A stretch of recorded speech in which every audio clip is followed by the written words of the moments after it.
Selamat malam Bapak Ibu yang dikasihi Tuhan. Mari bersama-sama kita malam hari ini, sebelum kita memulai dan masuk di dalam pemberitaan kebenaran firman Tuhan, kita mau satukan hati kita untuk kita datang di hadapan Tuhan. Kami mengucap syukur, kami berterima kasih Engkau Allah kami yang setia, yang selalu menjaga dan memelihara hidup kami dengan sempurna.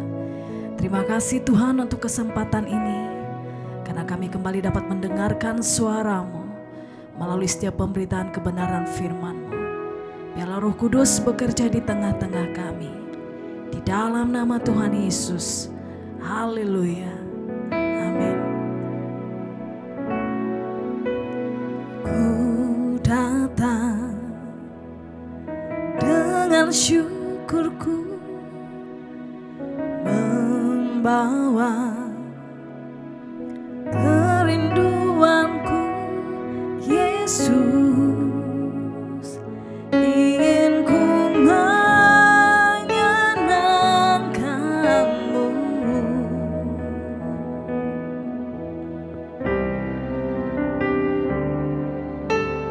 Karya-Mu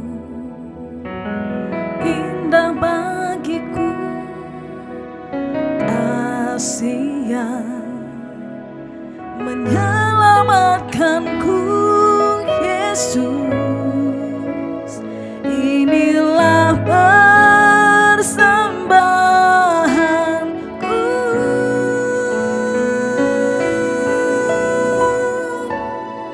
Ku membawa hatiku,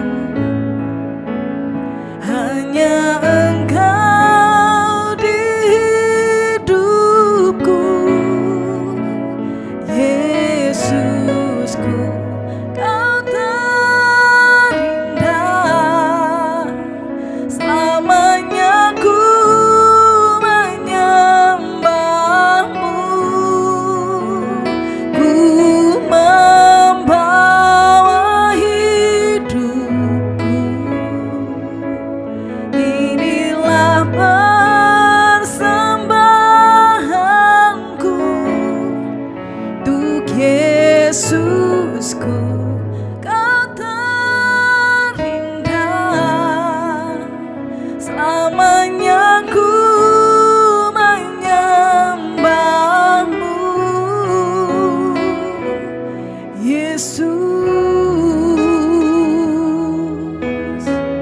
Kami bawa hati kami Tuhan, dan kami persembahkan di hadapan-Mu. Karya-Mu indah bagiku, kasih yang menyelamatkanku, Yesus. Inilah persembahanku.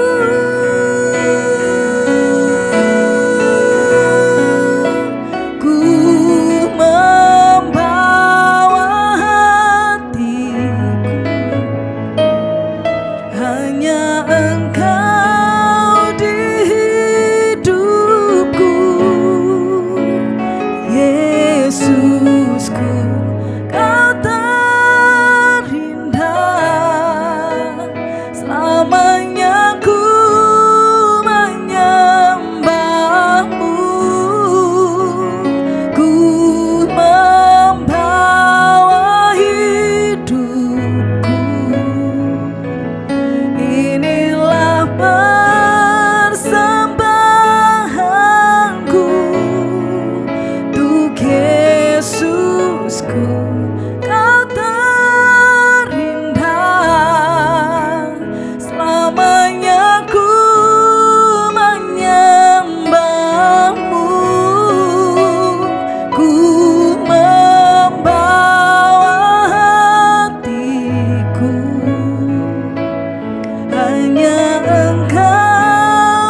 Kita sudah memuji, memuliakan, meninggikan, mengagungkan Tuhan melalui puji-pujian yang kita sudah naikkan ke hadirat Tuhan.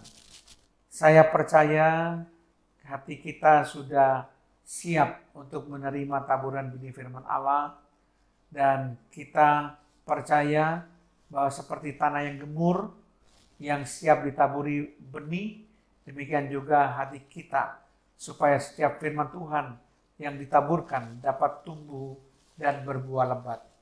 Alangkah baiknya kalau kita berdoa sebelum kita mendengarkan kebenaran dari firman Tuhan, supaya Roh Kudus memberikan kepada kita pewahyuan ilahi dan rahasia kebenaran firman Tuhan. Mari kita berdoa. Terima kasih Tuhan, kalau kami sudah memuji dan memuliakan nama-Mu. Kami percaya Tuhan, sekarang kami siap menerima taburan benih firman Allah. Kami akan belajar firman Allah, supaya firman Allah boleh menuntun kami dalam kehidupan yang benar, hidup yang berkenan di hadapan Tuhan, dan hidup kami boleh menuruti kehendak-Mu Tuhan. Terpujilah nama-Mu. Dalam nama Tuhan Yesus Kristus, kami peralaskan doa kami dan mengucap syukur. Haleluya. Amin. Shalom Bapak Ibu, saudara-saudara sekalian. Kebenaran firman Tuhan yang akan saya bawakan adalah responsibility. Sekali lagi, kebenaran firman Tuhan yang akan saya bawakan adalah responsibility. Responsibility itu artinya tanggung jawab. Nah, saya akan berbicara dan membahas tentang tanggung jawab yang mutlak harus dimiliki oleh setiap pemimpin. Tanggung jawab mutlak dimiliki oleh setiap orang, apalagi kepala keluarga atau orang-orang yang memimpin suatu kumpulan atau komunitas, tentu diberikan sebuah tanggung jawab. Nah, setiap orang percaya pun juga harus memiliki tanggung jawab.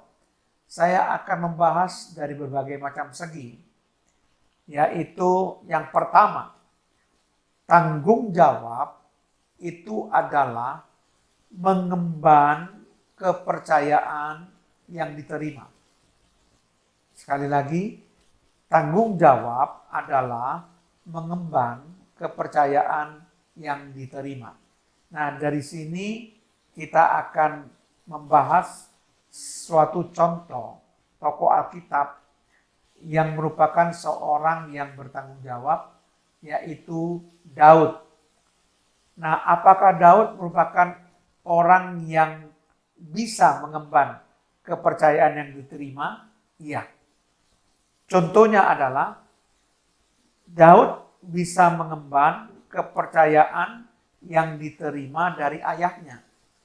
Dalam hal ini dia memposisikan dirinya sebagai anak yang selalu taat melakukan apa yang diperintahkan atau diminta oleh ayahnya. Daud mengambil tanggung jawabnya dengan serius. Kenapa saya katakan Daud mengambil tanggung jawabnya dengan serius?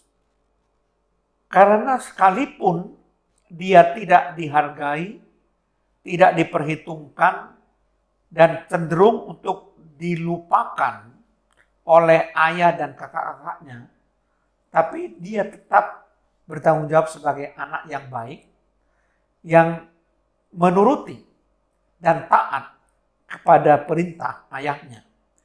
Coba perhatikan baik-baik di dalam 1 Samuel 16 ayat 10-12. Demikianlah Isai menyuruh ke-7 anaknya lewat di depan Samuel. Tetapi Samuel berkata kepada Isai, semuanya ini tidak dipilih Tuhan. Lalu Samuel berkata kepada Isai, Inikah anakmu semuanya? Jawabnya, masih tinggal yang bungsu, tetapi sedang mengembalakan kambing domba. Kata Samuel kepada Isai, suruhlah memanggil dia, sebab kita tidak akan duduk makan sebelum ia datang kemari.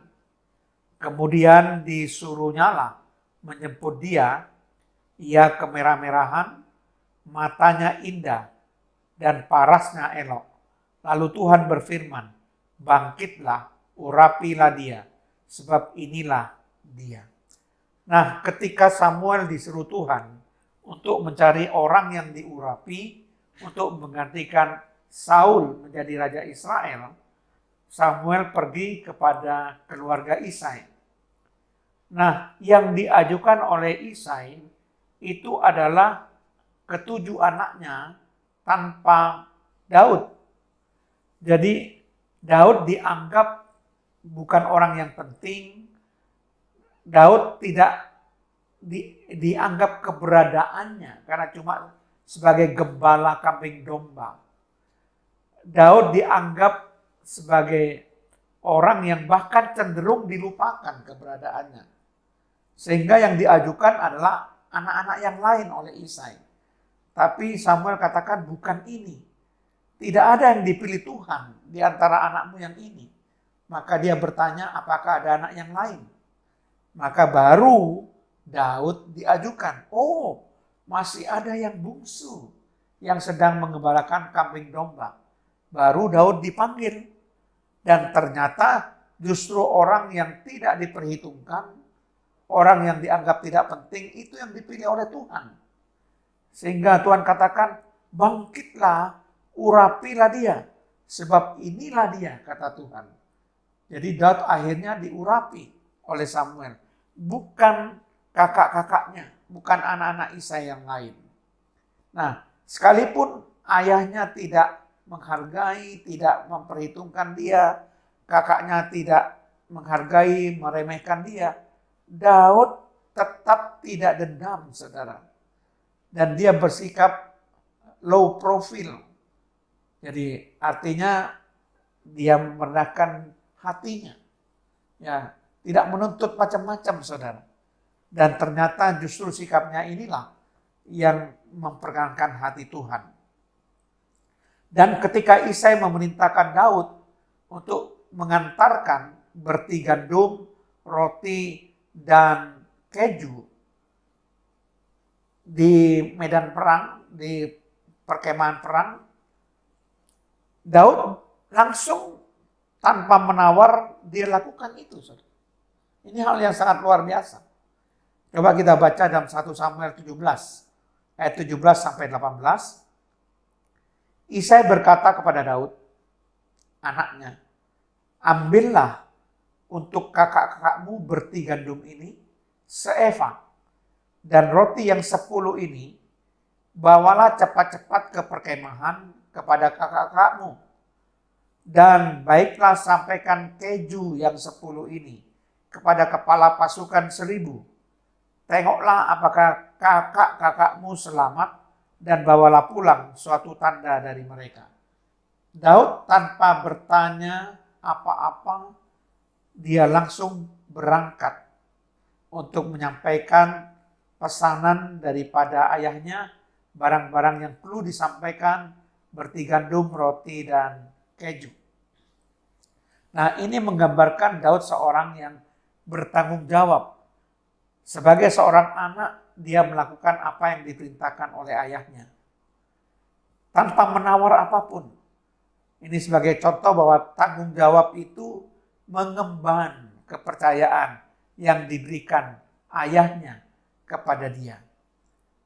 Kemudian hal yang kedua, tanggung jawab dimulai dari hal-hal kecil. Mengapa saya katakan tanggung jawab dimulai dari hal-hal kecil? Karena kalau orang tidak bisa bertanggung jawab dalam hal-hal yang kecil, tentu dia tidak bisa juga bertanggung jawab dalam hal-hal yang besar. Dalam hal yang kecil saja dia tidak bertanggung jawab, apalagi dalam hal-hal yang besar. Nah, kalau kita perhatikan Daud ini adalah gembala yang menunjukkan tanggung jawab dalam hal-hal yang kecil. Karena dia disuruh mengembalakan kambing domba ayahnya yang cuma 2-3 ekor saja. Tidak banyak yang digembalakan oleh Daud, cuma 2-3 ekor saja. Tapi kalau kita lihat, Daud tidak pernah meninggalkan tugas dan tanggung jawabnya sebagai seorang gembala yang baik. Bahkan dia bersedia mempertaruhkan nyawanya untuk membela kambing dombanya terhadap serangan daripada singa dan beruang. Ini hal yang sangat luar biasa. Sekalipun kambing dombanya itu sedikit, tapi Daud tidak melalaikan tanggung jawabnya sebagai seorang gembala. Nah, perhatikan apakah betul bahwa kambing domba yang digembalakan Daud itu cuma 2-3 ekor. Perhatikan 1 Samuel 17 ayat 28. Ketika Eliab kakaknya yang tertua mendengar perkataan Daud kepada orang-orang itu, bangkitlah amarah Eliab kepada Daud sambil berkata, "Mengapa engkau datang? Dan pada siapakah kau tinggalkan kambing domba yang 2-3 ekor itu di padang gurun? Aku kenal sifat pemberanimu dan kejahatan hatimu. Engkau datang kemari dengan maksud melihat pertempuran." Perhatikan penegasan daripada Eliab, kakak Daud. "Mengapa engkau datang dan pada siapakah kau tinggalkan kambing domba yang 2-3 ekor itu di padang gurun?" Jadi yang digembalakan Daud tidak banyak, saudara. Dia setia dalam bertanggung jawab dalam perkara yang kecil. Maka saya percaya Tuhan akan memberikan tanggung jawab dalam perkara yang besar. Dan memang kenyataan seperti itu. Ya, firman Tuhan juga menyatakan dalam Matius 25 ayat 23, ketika Tuhan itu berbicara kepada hamba yang mendapatkan 2 talenta. Maka kata tuannya itu kepadanya, "Baik sekali perbuatanmu itu, hai hambaku yang baik dan setia. Engkau telah setia memikul tanggung jawab dalam perkara yang kecil. Aku akan memberikan kepadamu tanggung jawab dalam perkara yang besar. Masuklah dan turutlah dalam kebahagiaan Tuhanmu." Nah, orang yang setia bertanggung jawab dalam perkara yang kecil, maka kepadanya akan dipercayakan tanggung jawab dalam perkara yang besar. Nah, saya perhatikan ketika Daud disuruh meninggalkan kambing dombanya untuk mengantarkan berti gandum, roti dan keju ke perkemahan kakak-kakaknya, dia tidak begitu saja meninggalkan kambing domba. Dia bertanggung jawab betul terhadap kambing dombanya. Seperti dalam 1 Samuel 17 ayat yang ke-20. Dikatakan di sini, "Lalu Daud bangun pagi-pagi, ditinggalkannyalah kambing dombanya pada seorang penjaga. Lalu mengangkat muatan dan pergi, seperti yang diperintahkan Isai kepadanya. Sampailah ia ke perkemahan ketika tentara keluar untuk mengatur barisannya dan mengangkat sorak perang." Perhatikan di sini. Daud bangun pagi-pagi, lalu apa yang dilakukan? Dia mencari seorang penjaga untuk menjaga kambing dombanya. Baru dia pergi mengantarkan pesanan dari ayahnya. Nah, ini hal yang luar biasa, saudara. Dia cari penjaga lebih dahulu untuk menjaga kambing dombanya, baru dia tinggalkan, saudara. Dan bahkan ketika ada singa dan beruang yang ingin menyerang, Daud bertanggung jawab terhadap keselamatan kambing dombanya. Seperti dalam 1 Samuel 17 ayat 34 sampai 35. Di sini dikatakan, "Tetapi Daud berkata kepada Saul, hambamu ini biasa mengembalakan kambing domba ayahnya. Apabila datang singa atau beruang yang menerkam seekor domba dari kawanannya, maka aku menghajarnya dan melepaskan domba itu dari mulutnya. Kemudian apabila ia berdiri menyerang aku, maka aku menangkap janggutnya, lalu menghajarnya dan membunuhnya. Wah, ini sikap yang sangat luar biasa dari seorang gembala yang baik yang memperhatikan keselamatan kambing dombanya. Kendati pun cuma 2-3 ekor, Daud betul-betul menjaga keselamatan daripada kambing dombanya, saudara. Bahkan dia katakan kalau ada singa atau beruang mau menerkam seekor domba miliknya, aku akan mengajar, aku akan menghajar, melepaskan domba itu dari mulutnya. Kalau dia mau nyerang aku tangkap janggutnya dan aku hajar dan aku bunuh beruang atau singa tersebut. Wah, ini suatu gembala yang sangat bertanggung jawab, saudara. Sebagai seorang anak, dia seorang anak yang bertanggung jawab. Sebagai seorang gembala, dia seorang gembala yang bertanggung jawab. Nah, kita sudah tahu betapa tanggung jawab itu begitu penting. Tanggung jawab itu harus berani mengemban kepercayaan yang diberikan kepadanya. Dilakukan, dilaksanakan, taat melakukan apa yang diperintahkan. Itu tanggung jawab. Tanggung jawab itu dimulai dari hal-hal yang kecil. Biarpun kecil, kita harus lakukan, saudara. Sekalipun kawanan ternak yang digembalakan cuma 2-3 ekor saja, tetap dia bertanggung jawab. Jadi kita sudah belajar bagaimana kita memiliki responsibility, tanggung jawab. Setiap orang percaya memang harus memiliki responsibility. Setiap orang percaya harus memiliki tanggung jawab. Amin. Mari kita berdoa. Terima kasih Tuhan kalau hamba-Mu sudah memberikan pelajaran bagaimana setiap orang percaya harus memiliki responsibility, harus memiliki tanggung jawab, karena menjadi orang yang bertanggung jawab itu adalah orang yang diperkenan oleh Tuhan. Sama seperti Daud, ada suatu sosok yang menunjukkan tanggung jawabnya dengan baik, baik sebagai seorang anak maupun sebagai seorang gembala kambing domba. Dia sungguh-sungguh menunjukkan sebagai orang yang memiliki responsibility. Amin.